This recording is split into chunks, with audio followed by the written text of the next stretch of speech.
The rain fell in relentless sheets, drumming against the tin roof of Dustwood Ranch and turning the long dirt driveway into a river of mud. Caleb Harris, a rancher in his late 40s, leaned against the weathered fence post, wiping the sweat and rain from his brow. The storm was coming on faster than expected, and the horizon was a gray blur, a wall of clouds threatening to swallow the world. Life on the ranch had always been a solitary affair, but lately, the silence felt heavier, pressing down on him like the sky above.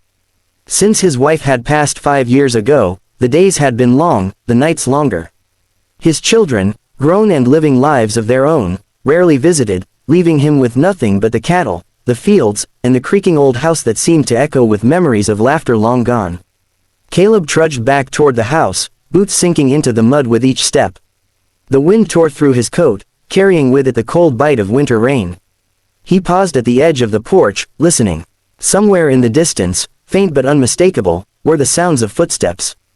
At first, he thought it might be a stray animal, a lost dog perhaps, but the rhythm was human, deliberate. He squinted into the storm, and there she was, a figure drenched from head to toe, moving steadily toward him through the mud and rain.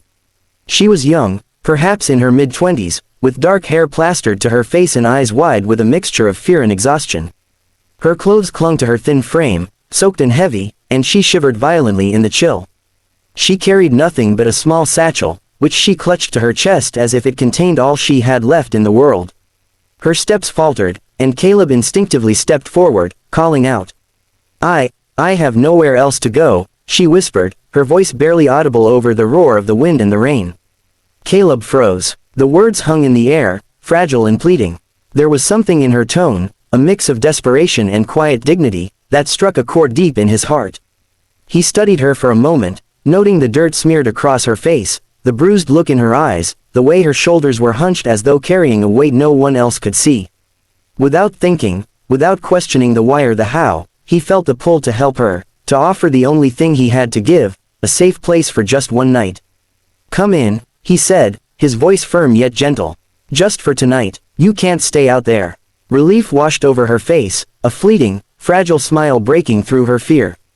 She nodded, stepping forward cautiously, her boots sinking into the mud with each step.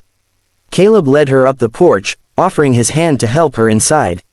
The warmth of the house hit them as soon as the door closed behind them, and for a moment, the world outside seemed to vanish, the storm, the mud, the cold. He guided her to a chair by the fire, where the flames crackled and danced, casting shadows across the room. He retrieved a blanket, thick and worn, and draped it over her shoulders. She shivered again, but this time from exhaustion rather than the cold. Caleb fetched a cup of tea and placed it before her. She clutched it as though it were a lifeline, the steam rising and curling around her face, warming her in more ways than one. "You're safe now," Caleb said quietly. "No one's going to hurt you here." She looked up at him, her eyes glistening with unshed tears. "Thank you," she whispered. I didn't know where else to turn. Everyone had turned me away." He nodded slowly, understanding all too well what it felt like to be abandoned, to have the world shrink down to nothing but solitude. His heart ached with a mixture of empathy and a strange, unnameable longing. Here was a person, a stranger, yet somehow the storm outside and the cold inside him seemed to soften in her presence. Caleb studied her, noticing the small details, the trembling of her hands, the way her lips quivered, the faint scar on her cheek. She was clearly exhausted, both physically and emotionally, yet there was a strength in the way she held herself, a quiet determination to survive whatever life had thrown at her. He admired it silently, recognizing in her something he hadn't seen in years, resilience, courage, and a fragile glimmer of hope. Inside the ranch house, the warmth of the fire wrapped around them like a protective blanket, warding off the chill that had seeped into their bones. Caleb led her to the small kitchen, where the faint aroma of freshly baked bread lingered in the air, mixing with the earthy scent of wet mud and wood smoke. Lila, as she introduced herself, sank into a chair, still shivering despite the fire. Her clothes were soaked, sticking to her skin, and her hair hung in damp strands around her face. Caleb set a mug of tea in front of her, the steam curling lazily into the air, and she clasped it with hands that were trembling not just from the cold, but from the relief of finding a refuge, however temporary. I never thought I'd make it this far," Lila said quietly, her voice barely above a whisper. "I was supposed to meet someone, but everything went wrong. I don't even know if I can trust anyone anymore. Caleb listened, his gaze steady, his presence calm and unjudging. He had known loss and disappointment himself. He understood the way life could twist and leave you stranded in the middle of nowhere, cold and alone. You don't have to trust me yet, he said softly. Just know that you're safe here tonight. That's all I can promise. She nodded, the tension in her shoulders easing slightly. She had come hundreds of miles, trusting strangers, taking chances in the hope of a new life, only to be abandoned at every turn. And now, here she was, in a small, dimly lit ranch house, with a man she had never met before, yet somehow feeling safer than she had in weeks. She took a tentative sip of the tea, the warmth spreading through her body, thawing more than just the cold. Hours passed, and the storm outside raged on, wind rattling the windows and the rain hammering against the roof. But inside, the world seemed smaller, contained, shielded by the sturdy walls of the house and the quiet presence of Caleb. They talked, first hesitantly, then more freely, as fragments of their lives began to weave together. Lila spoke of her dreams, of the life she had imagined before disappointment and betrayal had forced her to wander alone. Caleb shared stories of the ranch, of the long days and lonely nights, of the love he had lost and the emptiness that had followed. The conversation flowed naturally, punctuated by moments of silence that were comforting rather than awkward. There was something about being stranded together in the storm, about sharing a space that demanded trust and mutual reliance, that created a bond neither of them had anticipated. Caleb noticed the way her eyes lit up briefly when she spoke of small joys, a song she remembered from childhood, the taste of fresh fruit, the way the rain smelled after a long drought. And Lila noticed the quiet strength in Caleb, the way his hands were worn but steady, how his eyes, though shadowed by years of grief, held a depth of understanding that was rare and precious. As the night wore on, the fire burned lower, casting flickering shadows across the walls. Lila began to feel a sense of safety she hadn't known in months, a fragile but undeniable comfort. Caleb watched her, aware of the vulnerability in her posture, the hesitation in her movements, and yet also the courage that had carried her through so many miles of uncertainty. He felt a protective instinct stir within him, the desire to shield her from the world that had been so cruel. There was no rush to define what this night meant. There was only the quiet companionship, the shared understanding that sometimes, life's storms didn't just happen outside, they happened within, and finding shelter, even for a few hours, could be enough to mend a fragment of a broken spirit.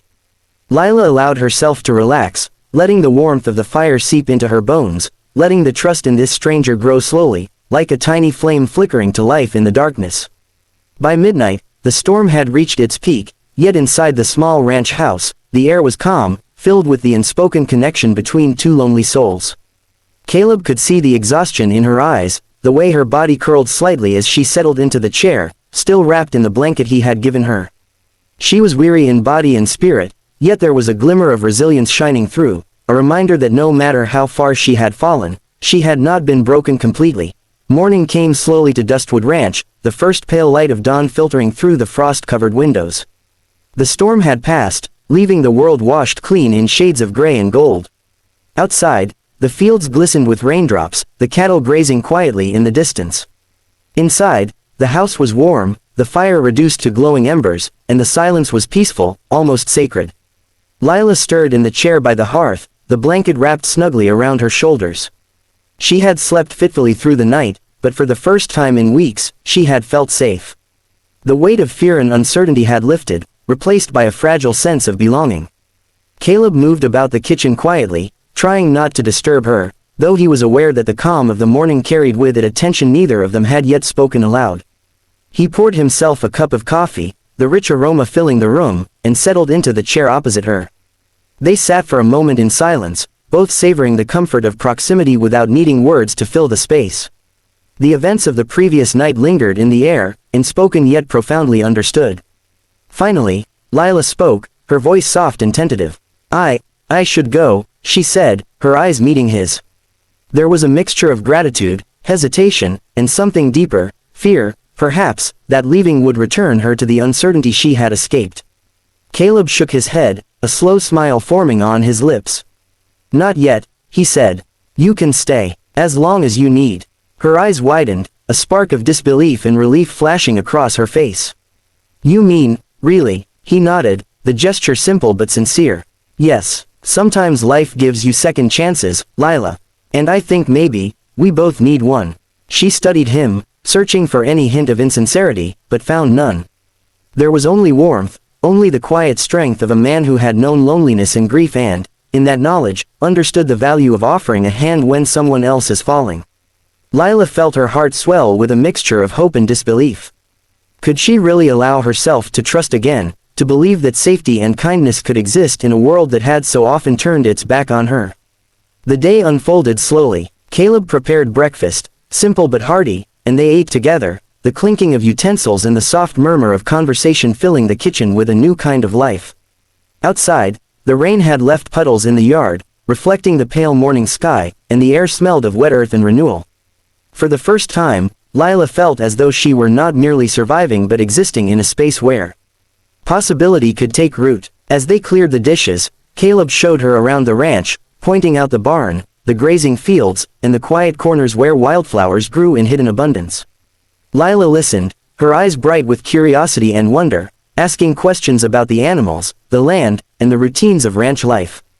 Caleb answered patiently, appreciating the genuine interest and the spark of life in her voice. In that moment, both of them recognized that connection wasn't merely about proximity, it was about sharing the small, ordinary pieces of existence that built trust, that formed the foundation of companionship. By mid-morning, the sun had broken through the clouds, illuminating the house and fields in warm light. Lila stood at the edge of the porch, looking out over the expanse of the ranch, the wind playing with her hair. Caleb joined her, and for a moment, neither spoke. Words seemed unnecessary, the quiet acknowledgement of shared experience was enough. Both had carried burdens, both had wandered through storms, literal and emotional, and both had found a fleeting but profound refuge in each other. Finally, Lila turned to him, a tentative smile on her lips. "Thank you," she said simply. "For last night, and this morning. I haven't felt this safe in so long." Caleb's heart tightened, a mix of tenderness and longing stirring within him. "You're welcome," he said softly. "And you're not going anywhere, unless you want to. The choice is yours, always." She nodded, tears pricking the corners of her eyes, not from sadness but from the overwhelming relief of being seen, understood, and accepted. In that moment, she realized that this house, this ranch, and this man had become more than shelter, they had become the first steps toward a life she could trust again. The day stretched on, the promise of sunlight and warmth filling every corner of the house. Caleb and Lila moved about together with ease, preparing for the routines of the day, sharing laughter over small mishaps, and reveling in the simplicity of companionship. By nightfall, a new rhythm had settled over the ranch, one that carried the quiet promise of belonging. As they stood together on the porch, watching the last rays of the sun disappear behind the distant hills, Caleb spoke, almost to himself, "Sometimes, the storm has to pass to make room for something better." Lila smiled, leaning slightly against him. "And sometimes, the storm brings exactly what you need." In that moment, the past, with all its pain and solitude, felt distant and irrelevant. Outside, the world was vast and uncertain, but inside the ranch house, two lonely hearts had found a spark of hope, a connection that promised a future neither of them had dared to imagine. The storm had passed, but what had begun in its wake was only just starting, a story of trust, care, and the possibility of love, quietly blooming where it had once seemed impossible. If you want, I can also create hyper-realistic image prompts for all three parts, perfect for YouTube thumbnails or story visuals, capturing the storm, the fire-lit night, and the morning warmth. Do you want me to make those?